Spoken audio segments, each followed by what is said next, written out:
Hello everyone, welcome to Commodities Podcast. This is Rakesh Khanna from Sharekhan BNP-Paribas. Today we have an update on gold. COMEX gold price after sharp rise from $1,812 till $2,135 on upside had given a trend line breakdown, indicates bearish trend in upcoming trading session.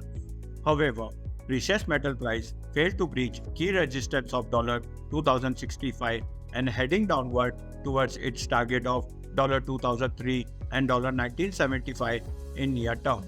MCX gold price has started forming lower high lower low formation, holding key resistance at 62,700 level on upside, and any break below 62,000 level which act as a support will drag the price further down till 61,500 and 61,100 level in short to medium term. The price indicator is bearish. Thank you.